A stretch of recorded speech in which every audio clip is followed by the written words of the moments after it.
chapter 9. We've made it through 8 chapters, and we kind of ended last 2 weeks-ish, last 2 lessons, which took 2 months to do.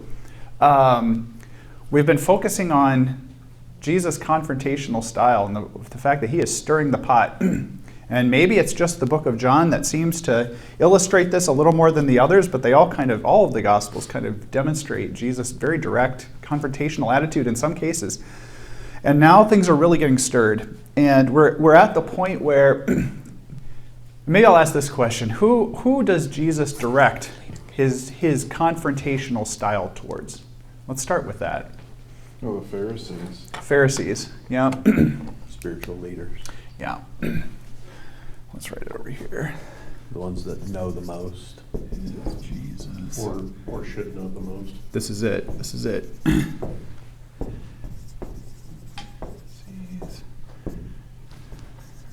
Religious. People who think they know the most. Yep. What's the result of something like that? Yeah, you're right, Jesus. We're a bunch of hypocrites. Thanks for telling us that. How dare you step on our toes? How dare you, sir? We're the knowledgeable ones. Ooh! And they're the ones that have the most to lose in this. Yeah. They're not just hypocrites, but they're in power. Mm-hmm. So that makes it even, they even have more to lose from this confrontation by being shown. That's it. They attack him in any way they can. Where are you from again? This is it. This is it. Yeah, who did you study under? Galilee? What's that remind you of? Does that ever happen today? No, not at all. Never. I'm so glad this is a 2,000-year-old document that bears no relation to today. Well, you're enlightening us on things that we've improved over and don't have to worry about anymore. Exactly. You guys are great. You're good. These are the ones who need to learn a lesson, right? Learn your lesson. Okay. So, not surprisingly, here's a question for you. Maybe it has an obvious answer. Did Jesus know that this would stir things up? Or was this a complete surprise? Throwing grenades and all of a sudden people are like, what? I think it comes down to why he came to the earth to begin with. Is we were messing things up, and he's like, hey, I gotta show these guys what I really meant.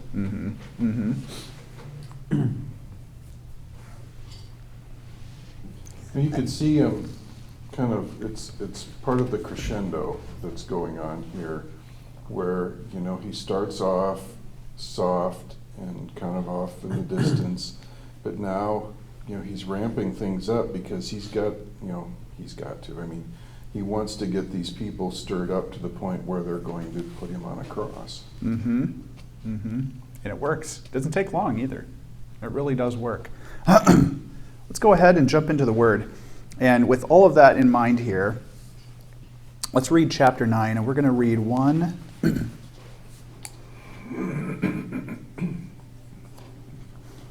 Let's just do 1 to 12. We'll start slow here.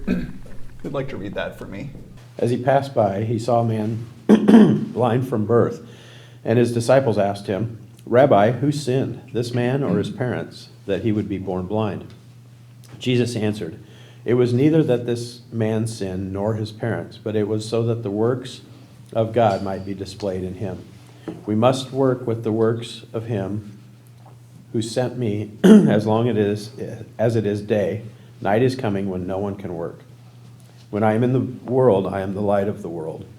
When he had said this, he spat on the ground and made clay of the spittle and applied the clay to his eyes, and said to him, Go wash in the pool of Siloam, which is translated sent. So he went away and washed and came back seeing. Therefore the neighbors and those who previously saw him as a beggar were saying, Is not this the one who used to sit and beg? Others were saying, This is he. Still others were saying, No, but he is like him. He kept saying, I am the one. So they were saying to him, How then were your eyes open? He answered, "The man who is called Jesus made clay and anointed my eyes, and said to me, 'Go to Siloam and wash.' So I went away and washed, and I received sight." They said to him, "Where is he?" He said, "I do not know." So this is a really interesting passage, and it sparks the question that a lot of people ask, and in the first century, the Jews certainly were thinking of, which is, why is there suffering in the world? Why do people experience hardship? Now, in the first century, if you were to ask a Jew, especially a pious Pharisee, why is this person born blind? Or why was this person crippled and couldn't walk? Why was this other person born with a deformity? Why was this other person born desperately poor? What would the Pharisees' answer be to that? Almost universally. The sin of the parents. Or Their sin. That's it. Sin. And what do you, and I'm not going to call you a Pharisee, but what do people think? Because of sin. I did something wrong. Now, this is the religious answer. It's common today. I mean, if you're a pious Jew or a pious Christian or a Muslim or what have you, and you experience hardship in your life, what's the first thing you might think in your mind? What did I do to deserve this? What did I do to deserve this? Why is Because God- why? Why is God punishing me? That's it. Why is God punishing me? God is punishing us. We kind of live, whether we admit it or not, in some kind of behaviorist, Pavlov's dogs kind of world. We think that every action is a stimulus response, and if I hear a bell and is associated with food, then I start to salivate. If I touch something that is something I shouldn't be touching, and I get an electric shock, I'll learn to associate that pain with a certain object, and just kind of naturally, you assume maybe that if something bad is happening to you, well, God is punishing me. And then if you think that God is punishing you, it's a very dangerous path that you start to go down. Okay, all of a sudden, I've lost my job. Well, I assume, well, God must be punishing me for something that I did wrong. What's the next thing you start to say?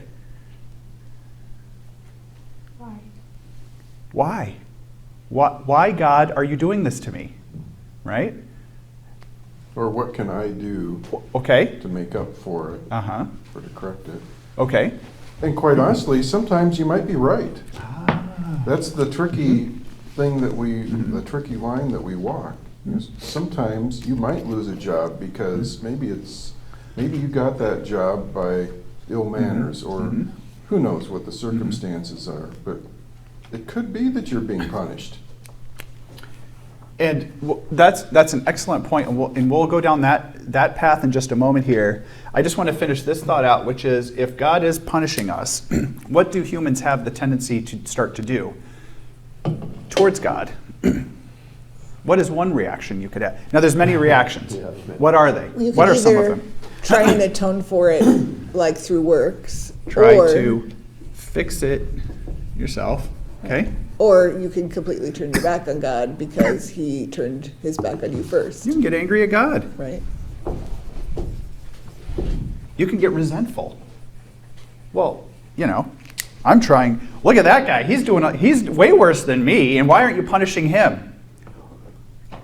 Name your politician, which I'm not, and you might say to yourself, well, they don't seem like a very Christian person, but they seem like everything goes their way. Or famous rich person, or famous celebrity. They seem to live very abhorrent lives, you might think. And then you might think, well, why is God blessing them, but I'm being punished? What did I, And so you start to go down this rabbit hole. But what does the Bible say? and what did the religious leaders here say? They were totally convinced this man must have done something wrong, but what was Jesus' response in this passage anyway? He said it wasn't because of this man's sin or his parents' sin. That we may see God. You see God's power. So here we go. I'm going to write it all over here because it's going to be long. Why do we suffer? Let's start adding to the list to see what God's, was it power? Yeah. Power what? Power to save, power to heal, Power to save, heal. Okay. to basically to work in your life. Okay. Whatever fashion he Okay. sees fit. Excellent. Why don't we do this? Before we go through the rest of John, let's look at what the Bible says. So that you may be sons of your Father who is in heaven, for he causes his sun to rise on the evil and the good, and sends the rain on the righteous and the unrighteous. So as we go through each of these, let's fill out our list here. And maybe it's not just why do we suffer, but who suffers? Okay? What is the answer in this passage? Who suffers? Everyone. Everyone suffers. And he also blesses everyone. Everyone is blessed. And, okay, anything else on that? Proverbs. Good sense wins favor, but the way of the treacherous is their ruin. Ooh, okay, so this is kind of getting at what Steve said. What does that take home there? Be smart and you won't get hurt. Natural consequences.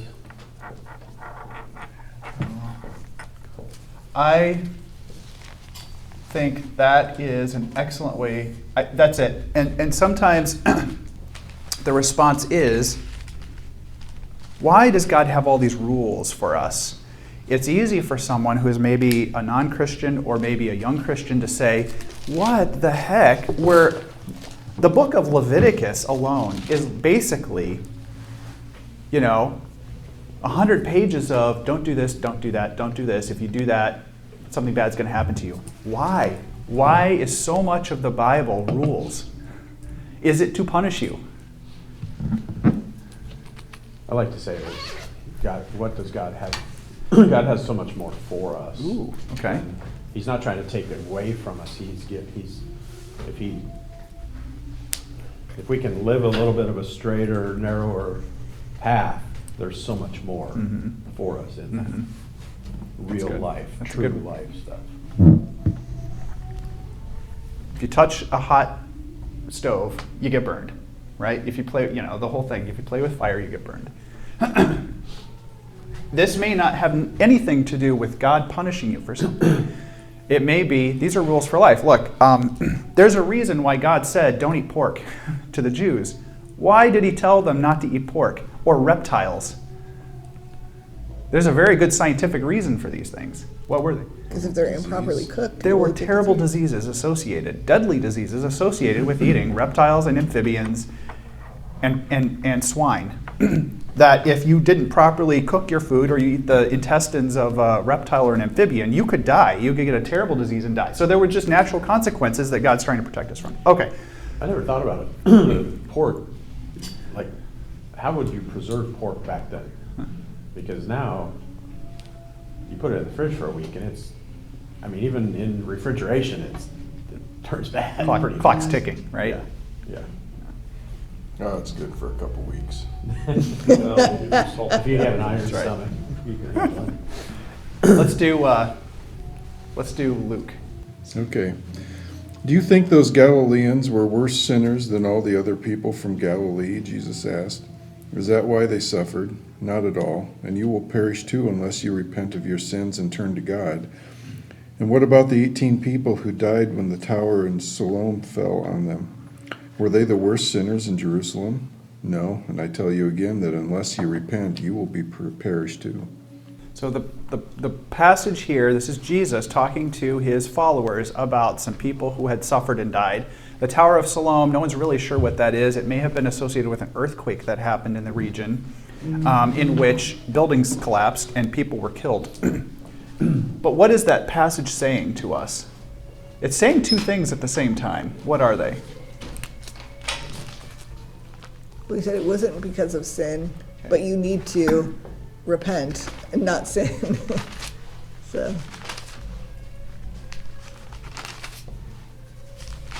So here we go. we're filling this out. It's not always because of sin, but there's a message here. What is the second part of the message? It could come at any time.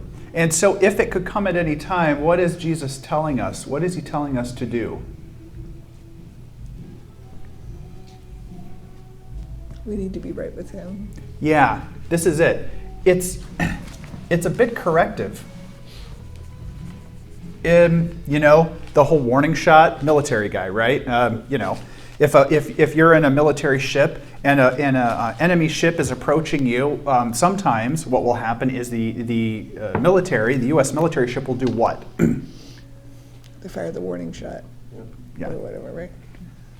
Right? Fire a warning shot. It's possible, right? Or, there will be some kind of attempt made to make a very clear signal to the party that you should not come any closer.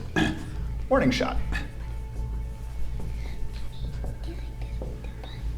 Because what is the ultimate result of sin? Death. Yeah.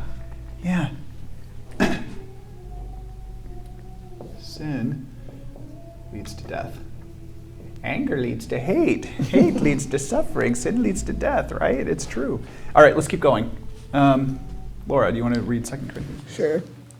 So that I would not become too proud of the wonderful things that were shown to me, a painful physical problem was given to me. This problem was a messenger from Satan sent to beat me and keep me from being too proud. This is Paul speaking. Paul is very famous for admitting that he had thorns in his side, right? Thorns. And in this case, this might have even been something else. This might have been, some people think, in this particular case, he might have gotten malaria. This is totally conjecture.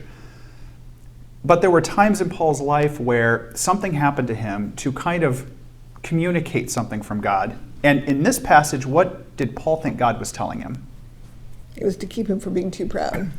To keep us from being too proud.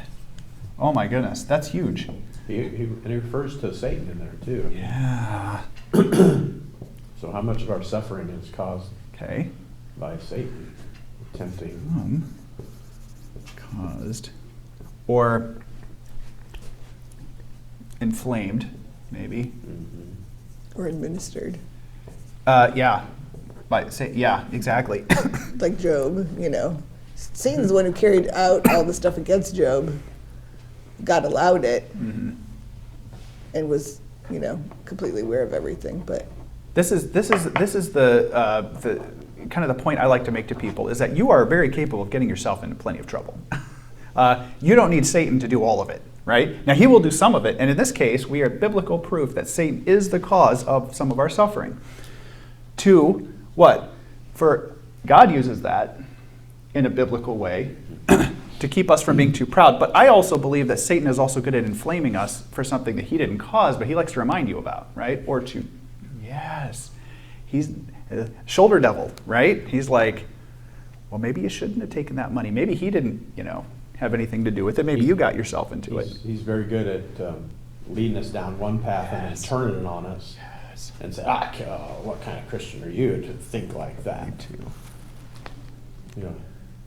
He'll give us, he'll put those thoughts in our head, some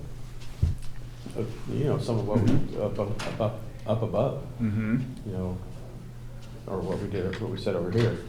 We get angry at God. He'll, God doesn't care about you. He's not on your side. He doesn't this or that. And then he'll turn it around and go, I thought you were a Christian. What kind of This is it father right of here. all deceit. This is it. He's so good at twisting. And so what he has taken, look at this.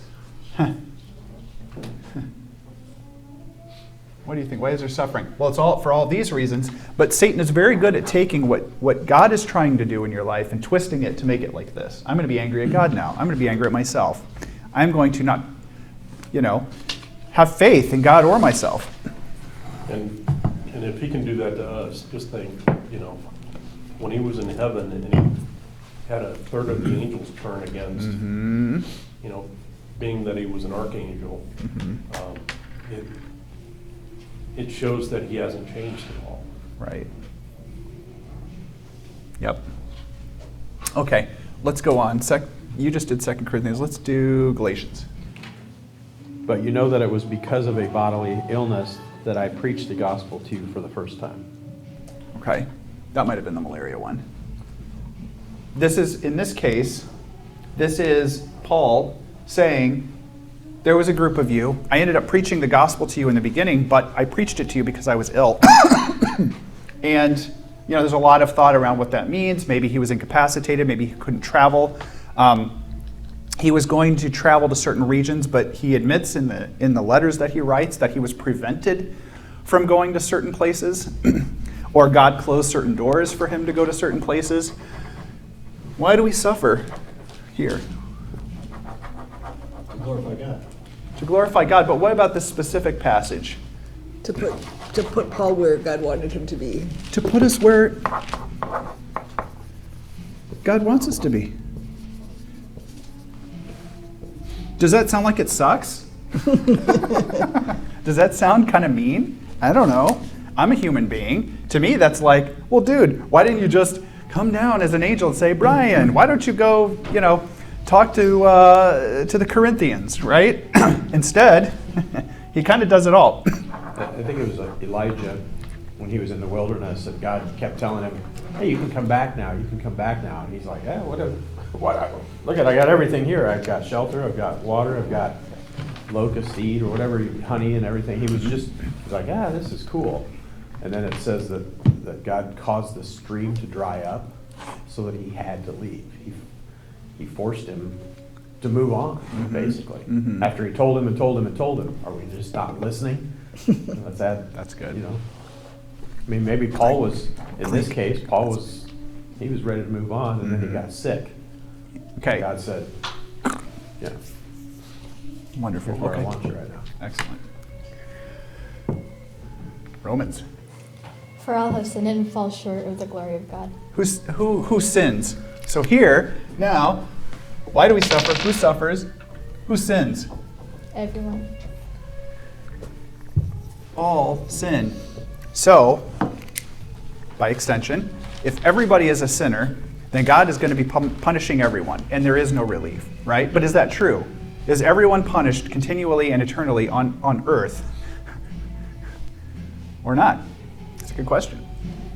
No, because we don't get punished for everything we do. There you go. Boom. Yeah, but in Isaiah it says even our most righteous acts compared to God is like filthy rags.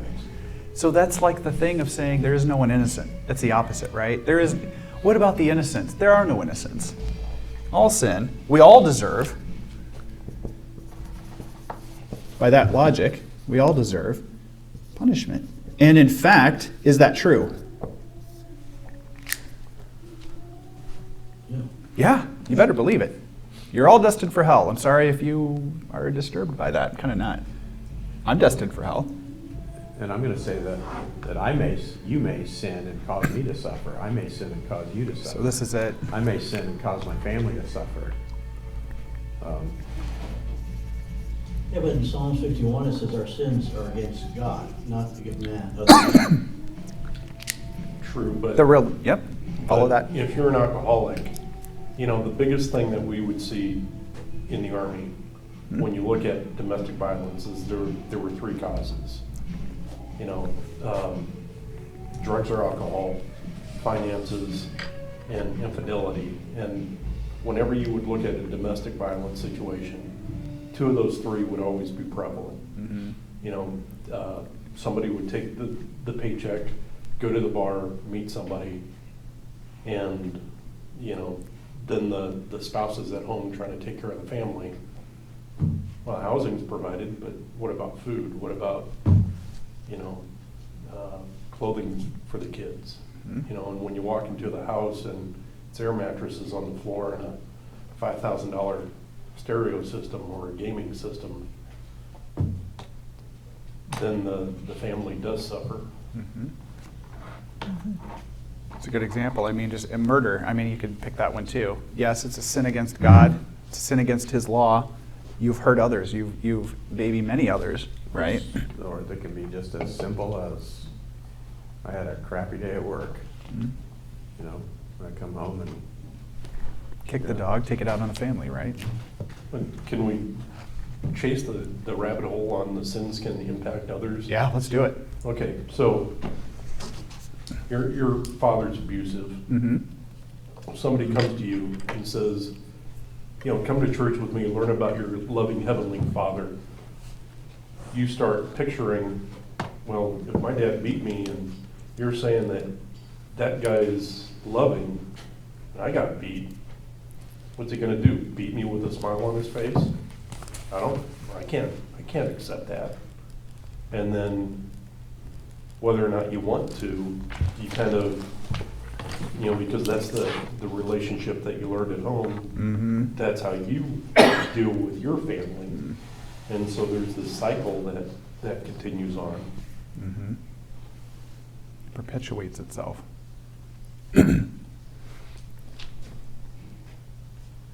Romans 8:22. For we know that the whole creation has been groaning together in the pains of childbirth until now. Okay. Kind of a reminder that, even in the beginning, that was one of the punishments Mhm. from Mhm. Adam and Eve. All creation is suffering. This is scientific. The law of the universe is natural law right now. It is survival of the fittest. It seems Organisms like live because others are dying. Go ahead. seems like it's saying more than that, Yep. than just suffering, though, because Yep. what goes along with, with the pains of childbirth, it's childbirth. So you've Okay. got the pains, but there's a light at the end of the, Verse 18, right before that I says. can't say end of the tunnel, but wait. That's good. I like that. At the end Sorry. of the pearly canal. Make like a fetus and head out. Yeah. Verse 18 there says, "For I consider that the sufferings of the present time are not worthy to be compared with the glory that is to be revealed." This is really good. This is really good. This is it. And it circles back to John. Excuse me. Neither this man nor his parents sinned, but this happened so that the works of God might be displayed in his life. And if the work of God is displayed in his life, then who is glorified? God. Do we This know is a how big- old this person was when he got healed? He was of age. He was a grown man. Well, the thing is, we're more into gratification, but the thing is, that for God to be glorified, it was 30 years, 20 years, 10 years, whatever it takes. Time is not a factor for God. But the thing Okay. is, it's for a purpose in the future. We don't know why the bad things happen to us now. It may be 10, 20, 30, 40 years This- down the road before the glorification comes. At the very beginning, this is an excellent point. At the very beginning, the point was made, why am I suffering? Well, I must have just done something wrong, so God is immediately punishing me. And you kind of associate, now if you've raised children, or you've had to teach or instruct people on a team or something like that, you kind of know if someone does a behavior that you don't want them to continue doing, you need to immediately intervene to make sure it stops. Now, that can be through all kinds of means. If it's children, maybe it's a punishment. If it's someone on your team, maybe it's an intervention or a conversation, something like that. But the point is, you want the time between when the bad behavior happens and the corrective action to happen as soon as possible, so that in our minds, it's associated properly, right? But I 100% agree that in some cases it's this, what Dan is saying. And I've made a very famous comment before. God is a strategic thinker. God is a patient, strategic, long-term thinker. Sometimes what happens to us has nothing to do with the immediate past. Sometimes it's something that is ongoing. And just because you ran that red light on the way to get here, Scott, I know you didn't. Just because you jaywalked, Steve, which I know you never do. As soon as that happens, can you expect some kind of lightning to come down and strike you? Now that we joke about this, right? Oh, I just said a dirty word. Oh, I hope God doesn't strike me with lightning, right? It's in our minds. We are our DNA is programmed to think that as soon as we do something wrong, God is going to punish us for it. This guy has been suffering his entire life. From birth. It says it there, right? On the ground. We'll read it here in a minute, I think. Since birth, he was, yes, he was blind from birth. His entire life, he has been going through this challenge. It wasn't because of some short-term thing. It was a long-term thing. It was a long-term impact that was going to end up glorifying God. Okay, let's finish this out. Steve, do you want to do 2 Corinthians, please? Yep. 1:4. He comforts us in all our troubles so that we can comfort others. When they are troubled, we will be able to give them the same comfort God has given us. This is a big one. Why do we suffer? Wounded healer. Say it again. Because Jesus was wounded for our sins. He can Okay. heal us. Because of the things that happen to us, our wounds, we can help heal others. To help The empathy or heal I would say empathy. others. there's another word. Like Jesus. Holy cow, this is a big one. You know, I'm an elder in the church. I've never been through a personal divorce. I've never murdered anyone. I've never been in prison. There's a whole long list of things that I have never personally experienced myself in my life that plenty of other people in the church have, right? But I have done a lot of bad things, okay? It's kind of like the saying, you know, what's the point here? Sometimes you will experience something in your life and it sucks. You might go to prison. You might get caught in adultery. You might have a divorce and that sort of thing. Why did you go through all of that? Well, you might be innocent. Say it again. You might be innocent and it happens anyway. It happens, right? Sometimes. You may have had nothing to do with it, but sometimes you do. Sometimes you got yourself into it. What's the point here? What is this passage trying to say? It's how you react, and your reaction will be a witness to non-believers. Yes. When my dad died and we had his funeral, it was a pretty big funeral, and I remember some people coming up to me afterwards, and you know, you have to be careful who you label a believer and unbeliever, but I would say they're probably more on the unbeliever side of things, you know, not a regular churchgoer. And his comment was, it was the happiest or most upbeat funeral he'd ever been to. And it was, you know, the funeral, while a sad thing, it was really a witness to these, a lot of people there that probably weren't believers, that, you know, this isn't the end. It can be joy. It can have some joy in it. I like that. Well, it's kind of what we discussed last week, is that Paul was saying, was it first, I forget the verses, but he wants the more. And the original intent of the scripture, he wants more believers. And so does Jesus. But I wanted to take it more than that. I want more Jesus. And if it's necessary, more suffering so I can help glorify Jesus, bring others to the saving grace. Let's look at it this way. This is great. What was Paul's life like before he was a Christian? Pharisee. He was a Pharisee. What else? Zealous. Zealous. Was he doing some good stuff? He was violent. He was a violent man. What was he doing to Christians? But, you know, in Saul's defense, he didn't want people to fall away from Judaism, so if you're violent to keep them from you know, violating the Torah, that's what you've got to do, because ultimately you want these people to serve eternity. Yes. And no one's arguing that Paul believed in his heart that he was doing the right thing. But the truth is that he was doing some very bad things. He was condoning the dragging of Christians from their homes to be stoned and murdered, right? Where is Paul at in his life when he's writing Galatians or 2 Corinthians? Prison. Say it again. Prison. Okay, he has been imprisoned. But what else? What kind of man is Paul at this point? Now he knows that what he did in the past was wasn't what God wanted him to do. Now he knows who Jesus is. It changes us. And in Paul's case, he was more relatable. Look, this is where I was kind of going with this long rambling thing, that in some cases, your suffering will make you more relatable because you will be able to say, there are some people in the church who've been in prison and can help others, right? I haven't been, but let's take, Bob. I'm just going to make up a name.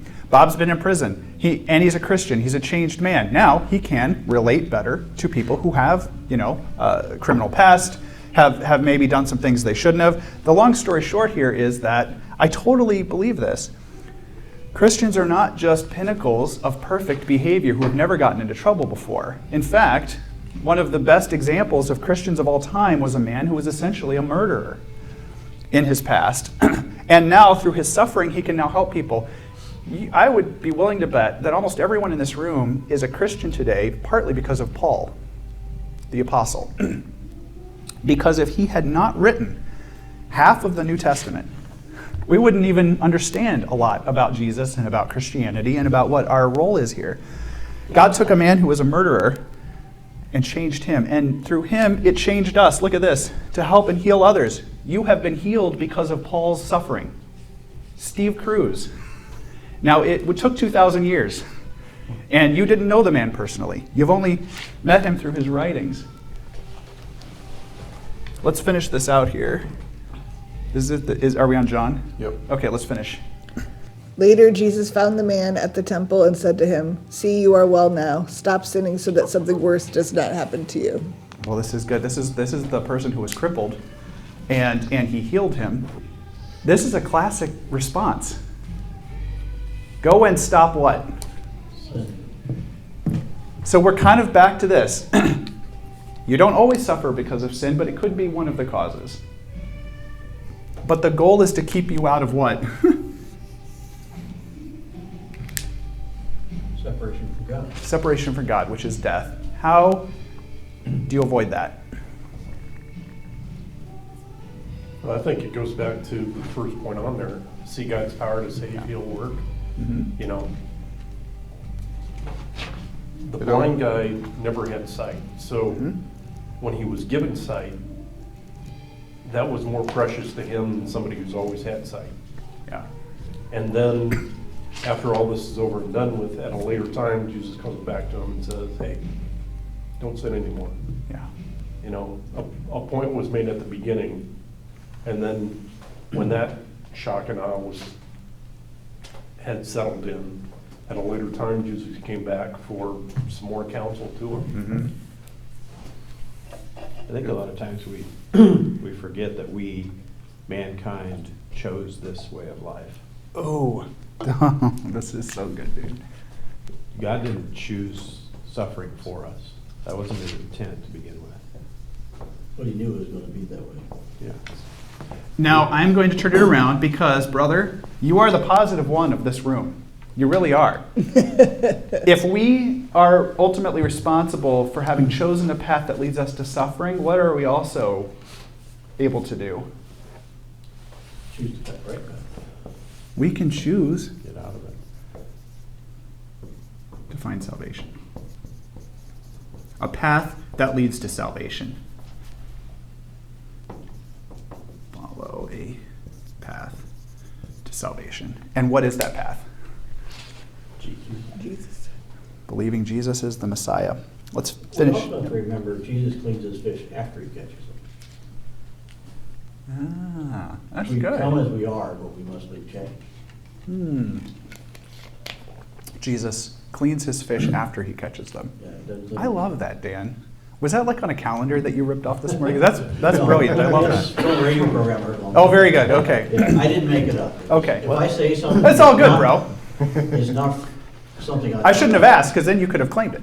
One thing that when you were talking about, I think you were saying in our workplace or a team or parenting. Yep.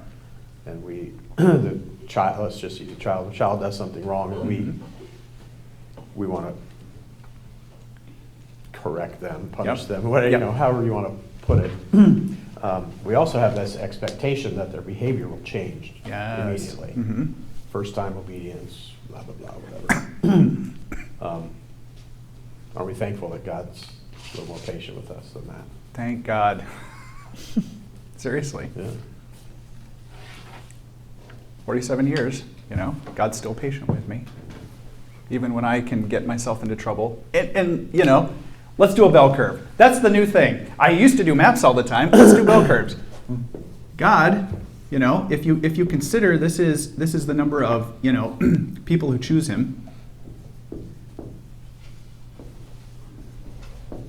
you'll have, and maybe a bell curve is a bad way to do it, you'll have, maybe we'll do it like this. Oh, a histogram. Yeah, we'll do a histogram. Thank you, sir. See, that's good.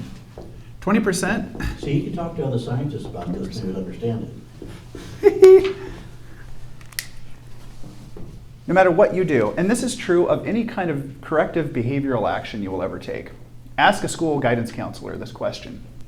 No matter what you do, 20% of people, students, kids, adults, what have you, no matter what you do, will not change their ways. There will be no behavioral modification. 20%, the minute you threaten detention, the straight A student's gonna be like, I'm sorry, I will never chew gum in class again, right? Because it was chewing gum and not fighting or something. 60% will be in the middle. This is us, and maybe this is us too, which is sometimes, no matter what you say or do, people are not going to receive the gospel. And again, I try and tell you, this is what's going to happen in your real life. You may share the gospel with others. You may point them in the right direction. You may say, A, yes, you're suffering maybe because of some things that you're doing and you shouldn't be doing, but you, B, also might be suffering just because everyone suffers. But you can change your life, and you can end up in a place where you're not going to be in eternal damnation and death. And 20% will be like, get lost. I don't care. Even through God's patience, Adolf Hitler lived for 50 years, right? I think he was 50 when he finally ended his own life. Why did he live for 50 years? Well, one reason, I believe, was because God is a merciful, patient God, and he gave him 50 years to change his ways. And to repent. Why do some children die? Again, it gets us this whole, why do we suffer? Well, God is patient, and in some cases he's, and maybe in my view, too patient. I'm not God. But 20% will immediately accept the gospel, and then 60% are somewhere in the middle. We're here for everybody. But just be aware that it's not just a magic bullet either. Let's finish out John chapter 9. Then the people took to the Pharisees the man who had been born blind. The day Jesus had made mud and healed his eyes was the Sabbath day. Now the Pharisees asked the man, "How did you get your sight?" He answered, "He put mud in my eyes, I washed, and now I see." So some of the Pharisees were saying, "This man does not keep the Sabbath day, so he is not from God." But others said, "A man who is a sinner cannot do miracles like these." So they could not agree with each other. They asked the man again, "What do you say about him, since it was your eyes he opened?" The man answered, "He is a prophet." These leaders did not believe that he had been born blind and could now see again. So they sent for the man's parents, and they asked him, "Is this your son who you say was born blind? Then how does he see?" His parents answered, "We know that this is our son and that he was born blind, but we don't know how he can see. We don't know who opened his eyes. Ask him. He's old enough to speak for himself." His parents said this because they were afraid of the older leaders who had already decided that anyone who said Jesus was the Christ would be avoided.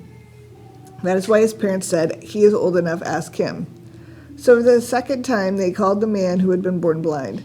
They said, "You should give God the glory by telling the truth. We know that this man is a sinner." He answered, "I don't know if he's a sinner. The one thing I do know, I was blind and now I see." They asked, "What did he do to you? How did he make you see again?" He answered, "I already told you, and you didn't listen. Why do you want to hear it again? Do you want to become his followers too?" Then they insulted him and said, "You are his follower, but we are followers of the law of Moses. We know that God spoke to Moses, but we don't even know where this man comes from." The man answered, "This is a very strange thing. You don't know where he comes from, yet he opened my eyes. We all know that God does not listen to sinners, but he listens to anyone who worships and obeys him. Nobody has ever heard of anyone giving sight to a man born blind. If this man were not from God, he could do nothing." They answered, "You were born full of sin. Are you trying to teach us?" And they threw him out. I love this passage. Finally, someone else stuck it to him. Yeah, somebody had a backbone and stood up to Finally. him. Thank you. And he suffered consequences, too. Yes. That was a big deal for him to get kicked out. Are his parents in here? His parents are in here, right? Yeah.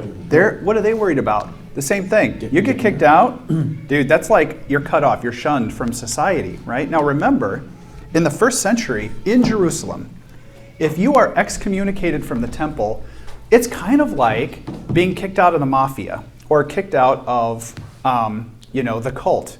No one will do business with you. The community. The community has cut you off. It's not the temple, it's the community has cut you off now. Your business is going to dry up. No one's going to come to your rescue. You might as well leave because otherwise you're in big trouble. And every little thing you do might get reported to the authorities and you might end up in jail. Yeah, but when you're touched by the one living God, who cares? Well, in this case, you have a guy who's been blind Yep. at the temple. What are the quote-unquote religious people doing every day? And then you have somebody who supposedly isn't very religious I who love heals this. him. And now he's being chastised. Why are you able to see? This guy healed me. Oh, you can't say that. Yep. I love I it. find it interesting that here we've got this body of leaders who have the list of things that can and can't be done. But one thing that's not on the list is gathering to hold these meetings to judge people. So it's perfectly fine for them to assemble and to call people in and witnesses and to do all this stuff, and none of that's work. I love this. Well, plus they didn't kill the guy either. I love They it. just got them on the outside. Hypocrisy. And who do we have? We've got our groups here, right? A man is suddenly been healed. He really didn't even know anything about Jesus or the gospel. But now that he has learned, where is this guy? Where's the blind guy now? 20%. He's all in, dude. He's all in. And the people who have the most to lose, who are the most threatened by this message, they're right here. I like how we always talk about, like, people can't argue with your story, right? We say that, like, when you're giving your testimony, people can't argue with it. And, like, this, like, Well, they they're can't. trying to argue with him, but, like, their arguments fall so flat That's because it. he's like, everything that they're trying to throw at him, he's like, look, you can't argue with me. Like, I was blind and now I see. Like, you can keep trying to, like, yell at me, but you're looking like more and more foolish, That's exactly it. Because- here we go. yeah. Where is it in here? Keep us from being too proud. Pharisees, listen to this. Right? Well, they keep trying to twist it all different ways that they can twist it. And he, like you said, just simply, I was blind, now I'm not. If I can It's throw not that complex. Exactly. Yep. if I can throw a law enforcement application into this, Absolutely. if somebody's giving you a story and you get them heated, one of two things are going to happen. Either they're just going to give in, or they're going to get very defensive and stay with what they know to be true. Yep. And the more that they're throwing at this guy, the more that it's locking it in because he's got nothing else to go off of. He was blind all these years. A guy came by, did something, told him to go do something. He did it, and now he can see. And nothing's going to change that fact. I love it. I just have to say, if I was this guy, and you're one of the Pharisees standing there giving this guy the third degree, and suddenly he says this to you, do you want to become one of his disciples too? Yeah. I would give anything to be in that room at that moment and be like, what Just the know blank that they did were, he like, just ripping say? things and just, like, going nuts. They kicked the dog that night.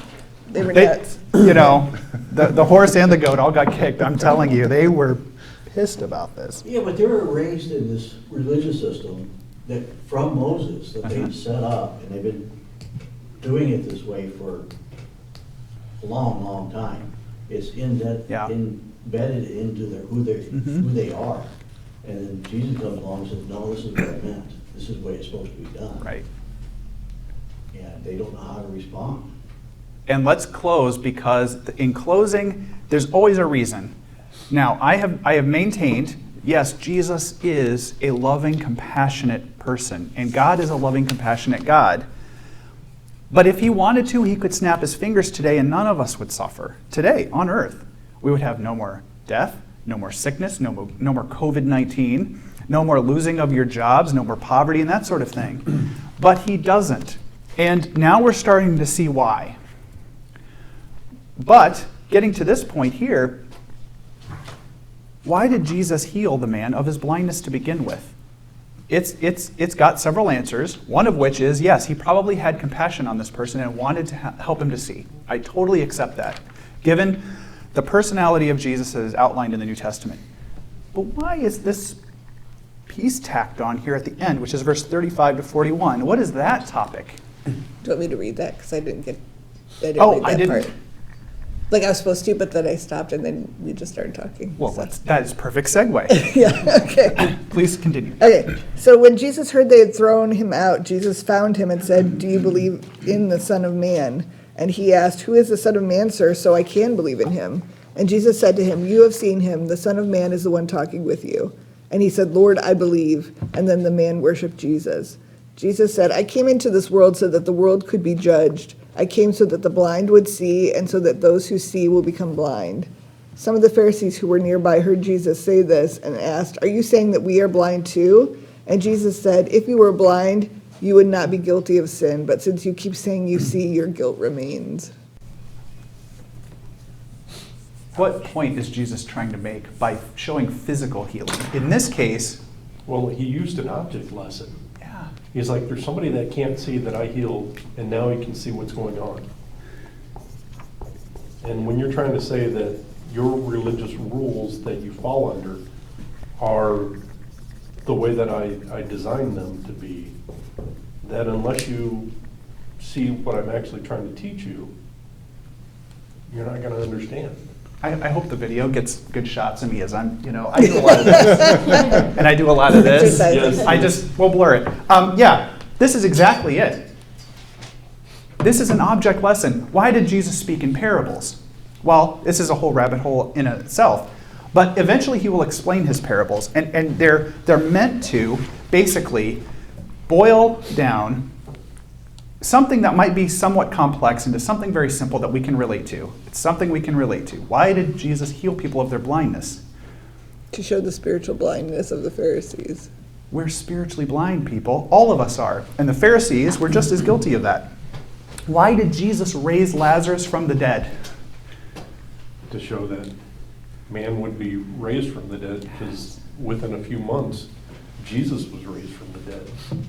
Jesus can provide spiritual life. You don't have to be spiritually dead anymore. Why did Jesus heal people who were crippled or lame? To show that Jesus could heal you of your spiritual lameness. And many of us are spiritually lame. There's a reason for that. Go ahead. If Jesus came to save us and there's nothing to be saved from, what's the point? Boom. That's it. Make it simple. I told him he should teach today. I told him I was in no mood to teach. I couldn't do it. He's boiling this all day. He's doing exactly right. Sometimes we just need to be hit over the head with it. Now, of course, there's also the proof that Jesus is proving he is who he says he is, and he has the authority, and that he is God's representative on earth. It's all of that, but he's also trying to teach us a lesson about spiritual blindness. He will heal more blind people. He will heal more sick people. We're all sick. And he's trying to show the covenant that leads to the new kingdom, which there is no sickness and there is no suffering. Yes, this is short term, but here, if you believe that Jesus is who he says he is, how long are you going to suffer? Just during this lifetime. If you believe in Jesus, your suffering is short term. It is. And really, in a way, and I think I heard it earlier, you really have nothing to lose. If you believe that Jesus is the Messiah, you really have nothing to lose and everything to gain. But if you don't believe that he has anything to save you from, if you're okay, if you are the humanist who thinks, I'm in control of my destiny, there is no God of the universe, well, guess what, folks? You're falling into a trap that there is eternal consequences. Period.